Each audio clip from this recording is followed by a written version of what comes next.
प्रभु यीशु मसीह के नाम से सबको नमस्कार। मैं आपका भाई सुमित नायक और प्रभु का वचन को देने के लिए एक मौका मिला इस वीडियो के माध्यम से। और कोशिश ये है कि जो भी हम लोग आज बात करेंगे प्रभु का वचन के द्वारा से हम लोग बात करेंगे, क्योंकि आज बहुत सारा ऐसे जगह है जो परमेश्वर का वचन अभी तक पहुंचा नहीं है।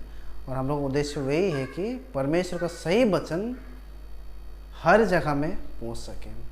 आज हम लोग बात करने वाला है व्यवस्था के बारे में। हम लोग बात करेंगे यहाँ में हम लोग देखेंगे दो चीज़ के बारे में, पुराना नियम और नया नियम के बारे में हम लोग बात करेंगे।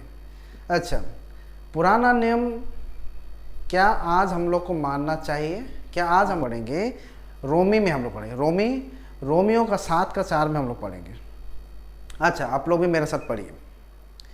तो हे मेरे भाइयों, तुम भी मसीह के देह के द्वारा व्यवस्था के लिए मरे हुए बन गए कि उस दूसरे के हो जाओ जो मरे हुए में से जी उठा, ताकि हम परमेश्वर के लिए फल लाए।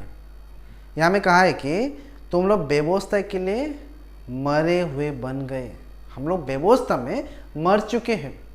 वो पुराना नियम को जो व्यवस्था है उसमें मर चुका है, ताकि अब दूसरा का हो जाए। जो मसीह में हम लोग होने के लिए उस व्यवस्था में मर चुके हैं। अच्छा, रोमी का 7:6 उसका नीचे में हम लोग देखेंगे। नीचे में क्या कहते हैं, पढ़िए। इसमें कहते हैं, परंतु जिसके बंधन में हम थे उसके लिए मर कर अब व्यवस्था से ऐसे छूट गए कि लेख की पुरानी रीति पर नहीं वरन आत्मा की नई रीति पर सेवा करते हैं।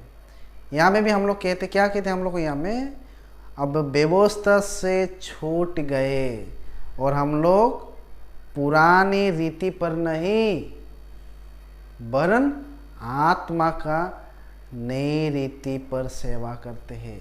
आज हम लोग पुराना रीति से सेवा नहीं करते परमेश्वर को, आज हम लोग नया रीति से परमेश्वर को सेवा करते हैं। और हम लोग देखेंगे दूसरा कोरिन्थियों का 3:7 में क्या कहते हैं, पढ़िए हम लोग सब। और यदि मृत्यु का ये वाचा जिसका अक्षर पत्थरों पर खोदे गए थे यहाँ तक तेजमय हुए कि मूसा के मुंह पर कि तेज के कारण जो घटती भी जाता था, इस्राएल उसके मुंह पर दृष्टि नहीं कर सकते थे। यहाँ में कहते हैं वो मृत्यु का बाचा, पुराना नियम को मृत्यु का बाचा कहते हैं। क्यों, आप लोगों को मालूम है, क्योंकि पुराना नियम में अगर कोई भी अगर ऐसे कानून को तोड़ते थे तो उसी क्षण उसको मृत्यु का दंड दिया जाता था। जैसे कि मानो व्यभिचार किसी ने किया, उसके बारे में अगर किसी को पकड़ा, लेविया पुस्तक 20:10-13 तक अगर पढ़ेंगे, वहाँ में लिखा है कि अगर कोई व्यभिचार करते हुए अगर पकड़ा गया, उसको पत्थर से उसको मारते थे और मृत्यु होती थी। हम लोग पढ़ेंगे अभी रोमी का 10:4 में हम लोग पढ़ेंगे। अच्छा, यहाँ में क्या लिखते हैं, रोमियो 10:4 में क्या लिखते हैं, देखते हैं। क्योंकि हर एक विषय करने वाले के लिए धार्मिकता के निमित्त मसीह व्यवस्था का अंत है। यीशु मसीह व्यवस्था का अंत है। यीशु मसीह आने का बाद उस व्यवस्था को हटा दिया, वो व्यवस्था का अंत है। तो यीशु मसीह आने के बाद कैसे हम लोग उस व्यवस्था को मान सकते हैं, क्योंकि उसने कहा है कि वो व्यवस्था का अंत है। तो क्या आज हम लोग उस व्यवस्था का अधीन में है? नहीं, आज हम लोग उस व्यवस्था का अधीन में नहीं है। यीशु मसीह आने के बाद, नई वाचा देने के बाद आज हम लोग उस व्यवस्था का अधीन में नहीं है। मानो जैसे मैंने कहा पहले भी, अगर आज अगर हम कुछ ऐसे गलती करता और पुराना नियम अगर हम लोग आज भी अधीन होते, आज भी अगर उस व्यवस्था में होते, तो अगर हम लोग कोई पाप करते गलती से भी, तो हम लोग को मृत्यु दंड देते।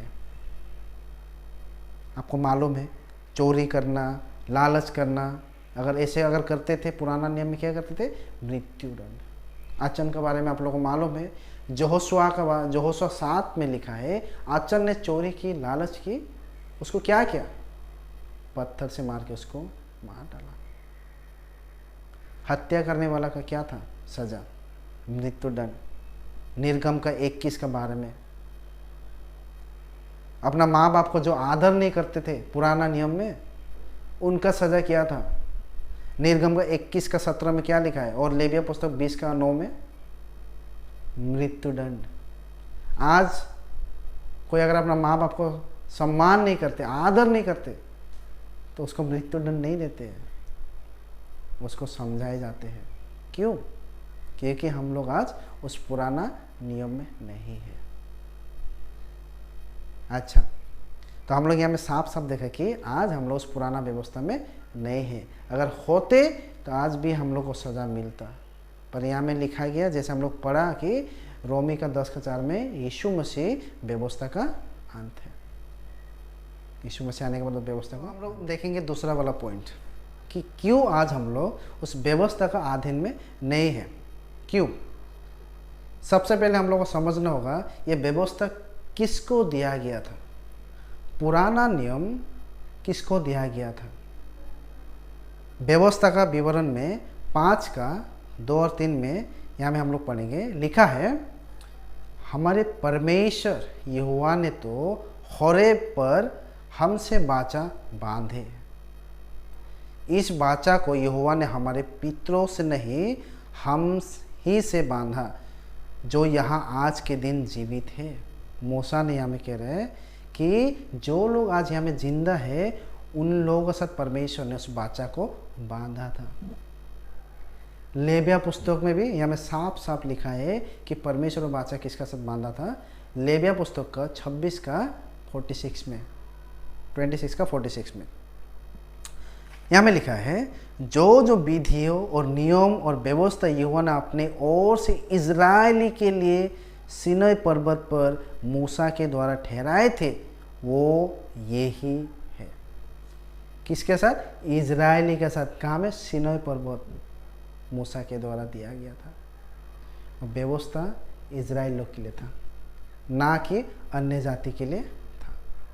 तो अन्य जाति जो आज हम है और जो बाकी लोग जो है, उन लोगों के लिए क्या व्यवस्था? उन लोग के लिए, वो लोग उस समय में भी वो लोग था, अन्य जाति लोग। इजराइल लोग का समय में अन्य जाति लोग बहुत था, पर वो लोग कैसे चलते थे बिना व्यवस्था का? पर सुनिए बाइबल में क्या कहते हैं। रोमियो का 2 का 14 और 15 में, फिर जब अन्य जाति लोग जिनके पास व्यवस्था नहीं, स्वभाव ही से व्यवस्था की बातों पर चलते हैं। कैसे? स्वाभाविक। तो व्यवस्था उनके पास ना होने पर भी वो अपने लिए आप ही व्यवस्था है। व्यवस्था ना होने पर, उन लोग पास नहीं था, फिर वो अपने आप ही वो व्यवस्था है। वो व्यवस्था की बातों अपने अपने हृदय में लिखे हुए दिखते हैं, और उनके विवेक भी गवाही देते हैं, और उनको चिंताओं परस्पर दोषी लगाते, ये उन्हें निर्दोष ठहराती है। उनका विवेक भी दोषी ठहराता था। अन्य जाति के पास व्यवस्था ना होने पर भी लोग विवेक से चलते थे, क्या सही है क्या गलत है, और उन लोग उनमें से चलते थे। हम लोग देखेंगे यिर्मयाह का 31 में 31 का 31 में देखेंगे। यहाँ में क्या कहते हैं, पढ़ी, फिर यहोवा की ये भी वाणी है, सुन, ऐसे दिन आने वाला है जब मैं इज़राइल और यहूदा की घराना से नए वाचा बांधूंगा। परमेश्वर ने भविष्यवाणी किया था कि वो एक नए वाचा बांधेगा आने वाला समय में। मतलब जो दिया गया था वो भी परमानेंट नहीं था, स्थायी नहीं था, परमानेंट नहीं था। उसके बाद परमेश्वर के एक नया वाचा बांधेगा। गलातियन में पढ़ेंगे 3 का 23 से 25 में। यहाँ में क्या लिखा है, पर विश्वास के आने से पहले व्यवस्था की अधीनता में हम कैद थे। अच्छा, यहाँ में नोटिस करिए, विश्वास आने से पहले व्यवस्था का अधीन में लोग क्या थे? कैद था, कैद, बंधन में था। और उस विश्वास के आने तक जो प्रकट होने वाला था हम उसी के बंधन में रहे, विश्वास आने तक उसके बंधन में थे। इसीलिए व्यवस्था मसीह तक पहुंचाने के लिए हमारे शिक्षक हुए हैं। व्यवस्था का काम क्या था? मसीह को हम तक पहुंचने का काम था। नीचे देखिए क्या लिखा है कि हम विश्वास से धार्मिक ठहराए, परंतु जब विश्वास आ चुका तो हम अब शिक्षक के अधीन ना रहे। विश्वास आने का बाद अभी हम लोग शिक्षक का अधीन में नहीं रहे। मतलब यीशु मसीह का व्यवस्था आने के बाद आज हम लोग उस पुराना व्यवस्था में नहीं है। कोलोसियन का 2:14 में देखिए, यहाँ में क्या लिखा है, और विधायक की वो लेख और सहायक नियम जो हमारे नाम पर और हमारे विरोध में था मिटा डाला और उसे क्रूस पर कीलों से जोड़कर सामने से हटा दिया है। जो हम लोग का विरोध में था, जो व्यवस्था, जो मृत्यु का जो व्यवस्था हम लोग का विरोध में था, उसको हटा डाला, उसको मिटा डाला और क्रूस में कील उसको ठोक के उसको टांग दिया। इब्रानियों 10:9 में फिर ये भी कहते हैं, देख मैं आ गया हूँ ताकि तेरी इच्छा पूरी करूँ। निधन वो पहले का हटा देता है ताकि दूसरा को नियुक्ति करे।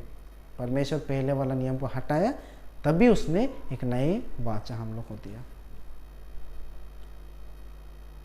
आज अगर हम लोग उस व्यवस्था को मानते हैं, अगर हम लोग उस व्यवस्था को मानते, क्या होता है देखिए, गलतियन का 5:3 में क्या लिखा है, फिर भी मैं हर एक खतना करने वाला को जताए देता हूँ कि उससे सारी व्यवस्था मानना पड़ेगा। इसमें कहता है अगर एक भी, उसमें से एग्जाम्पल दिया है खतना, अगर उस खतना को भी अगर मानते हैं, मतलब व्यवस्था के एक भी अगर व्यवस्था नियम को अगर मानते हैं, उसको सारे व्यवस्था मानना पड़ेगा। नीचे में क्या लिखा है 4 में, तुम जो व्यवस्था के द्वारा धार्मिक ठहराना चाहते हो, मसीह से अलग और अनुग्रह से गिर गए हो। अगर हम व्यवस्था से अगर हम लोग धार्मिक ठहराएंगे तो हम लोग मसीह से और अनुग्रह से क्या हो रहा है? अलग हो रहा है। मसीह से हम लोग अलग हो रहे हैं और अनुग्रह से हम लोग गिर जा रहे हैं। तो आज हम लोग व्यवस्था का अधीन में क्यों नहीं है? अगर हम लोग उसका अधीन में होंगे तो हम लोग मसीह से अलग हो जा रहे हैं और हम लोग अनुग्रह से गिर जा रहे हैं। तो आज हम लोग किसका व्यवस्था में है? पहले हम लोग देखा, क्या हम लोग पुराना व्यवस्था में है? उसका उत्तर नहीं। दूसरा, हम लोग उस पुराना व्यवस्था में नहीं हो सकते हैं? क्योंकि अगर हम लोग उस पुराना व्यवस्था मानते हैं, हम लोग यीशु मसीह से अलग हो रहे हैं और उसके अनुग्रह से हम लोग गिर जा रहे हैं, और वो एक टेम्परेरी था, परमानेंट नहीं था। तो आज हम लोग कौन सा व्यवस्था में हम लोग को रहना है? हम लोग देखते हैं इब्रानिया का 8:6 में हम लोग पढ़ेंगे। यहाँ में लिखा है, पर उन यजकों से बढ़कर सेवा यीशु को मिला, क्योंकि वो और भी उत्तम वाचा का मध्यस्थ ठहराया, जो और उत्तम प्रतिज्ञाओं के सहारे बांधे गए थे। यीशु मसीह उत्तम वाचा का मध्यस्थ ठहराया। आज उत्तम व्यवस्था का यीशु मसीह मध्यस्थकारी है। उत्तम व्यवस्था, आज का ये समय उत्तम व्यवस्था है। आप लोग को मत्ती का 17 में आप लोग को मालूम है, मत्ती का 17 में यीशु मसीह जब प्रार्थना करने के लिए गया था, उन्होंने 3 चेला को लेके गया था, पीतर, यूहन्ना और उसका भाई याकूब को। जब उस समय में गया था प्रार्थना करने के लिए, मत्ती 17 में यीशु मसीह जब प्रार्थना करते उस समय में उसका रूपांतरित हुआ। उस समय में 2 व्यक्ति यीशु मसीह का प्रकट हुआ यीशु मसीह के पास में। एक था मूसा और एक था एलिया। तो जब पीतर ने और उनका जो बाकी चेला ने जब देखा तो लोग डर गया। पीतर ने कहा कि यीशु मसीह को, हे प्रभु मसीह, हम लोग यहाँ में हुआ, ये बहुत अच्छा बात है। इसीलिए जो आज हम लोग देख सका, एक में मूसा के लिए और एक एलियो के लिए और एक आपके लिए तंबू बनाए, घर बनाए आपके लिए। ये बोलने का समय में आकाश से आवाज आने लगा। हम लोग पढ़ेंगे मत्ती 17:5 में क्या कहा, यहाँ में लिखा है, वो बोल ही रहा था कि एक उजाले बादल ने उन्हें छा लिया और उस बादल में से ये शब्द निकला, ये मेरा प्रिय पुत्र है जिसमें प्रसन्न हूँ, इसकी सुनो। पीतर ने मूसा, एलिया, यीशु मसीह को बराबर का स्थान देना चाहता था, पर परमेश्वर का आवाज़ आके पीतर को समझे कि ना, यीशु मसीह का बात सुनो, क्योंकि ये मेरा पुत्र है। मूसा यानी कि व्यवस्था, एलियो यानी कि भविष्यवक्ता। ना तो हम लोग व्यवस्था को और नहीं भविष्यवक्ता को, बल्कि हम लोग यीशु मसीह उसका पुत्र को, परमेश्वर का पुत्र यीशु मसीह का नियम को हम लोग को सुनना होगा, उसका वचन को हम लोग को सुनना होगा। 2 कोरिन्थियन में देखिए, 2 कोरिन्थियों का 3 में और 6 में हम लोग पढ़ेंगे। यहाँ में देखिए क्या लिखा, ये प्रगट है कि तुम मसीह की पत्री हो। हम लोग कौन है? मसीह का पत्री हो, जिसको हमने सेवक के सामने लिखा, और जो स्याही से नहीं परंतु जीवित परमेश्वर की आत्मा से, पत्थर की पट्टियों पर नहीं परंतु हृदय की मांस रूपी पाटियों पर लिखे हैं। वो व्यवस्था यीशु मसीह कैसे लिखे? पत्थर में नहीं, हम लोग हृदय में लिखा गया है, हृदय में। 6 में पढ़िए, जिसने हमें नए वाचा का सेवक होने का योग्य भी किया। कौन सा वाचा का सेवक? नए वाचा का सेवक होने का योग्य भी किया। शब्द का सेवक नहीं, वरन आत्मा के, क्योंकि शब्द तो मारते हैं पर आत्मा जिलाते हैं। आज हम लोग आत्मा का व्यवस्था में, शब्द का वाचा में नहीं, जो पत्थर में लिखा गया उसका वाचा का नहीं है, जो हृदय में लिखा गया उस वाचा का आज हम लोग दास है, सेवक है, उस वाचा का सेवक है। हम लोग देखेंगे गलातियन में, इसमें गलातियन का 4:21 से लेकर 31 अगर आप पढ़ेंगे, यहाँ में साफ यहाँ में समझाया गया है कि पुराना व्यवस्था और नया व्यवस्था के बारे में, कि हम लोग कौन सा मानना है कौन सा नहीं मानना है। उसमें एक एग्जाम्पल देके बताया कि अब्राहम का 2 पुत्र थे, जो एक इस्माइल और आइजक। उसका 2 स्त्री थे, एक दासी और एक स्वतंत्र। दासी से शारीरिक भाव से एक बच्चा हुआ शारीरिक से, और उसका अपना पत्नी से प्रतिज्ञा से उसका बच्चा हुआ। अंतिम में क्या कहा है हम लोग पढ़ेंगे, अच्छा पढ़ेंगे गलातियन 4:21-31 में। तुम जो व्यवस्था के अधीन होना चाहते हो, मुझसे कहो, क्या तुम व्यवस्था की नहीं सुनते? ये लिखा है कि अब्राहम के 2 पुत्र हुए, एक दासी से और एक स्वतंत्र स्त्री से, परंतु जो दासी से हुआ वो शारीरिक रीति से जन्मा, और स्वतंत्र स्त्री से हुआ वो प्रतिज्ञा के अनुसार जन्मा। इन बातों में दृष्टांत है, ये स्त्रियों मानो 2 वाचाएं हैं। आप लोग सुनिए, ये स्त्रियों माने 2 वाचाएं है, 2 वाचाएं है। एक तो सिने पहाड़ की, जिससे दास ही उत्पन्न होते हैं, और वो हाजिरा मतलब गुलामी है। और हाजिरा मानो अरब की सिने पहाड़ है, और आधुनिक यरूशलेम उसके तुल्य है, क्योंकि वो अपने बालों को समेत दासवाद में है, पर ऊपर ही यरूशलेम स्वतंत्र है, और वो हमारी माता है, क्योंकि लिखा है, हे बांझ, तू जो नहीं जानते आनंद कर, तू जिसकी पीड़ाओं नहीं उठाते, गला खोल कर जय जय कर, क्योंकि त्यागी हुए की संतान सुहागिन का संतान से भी अधिक है।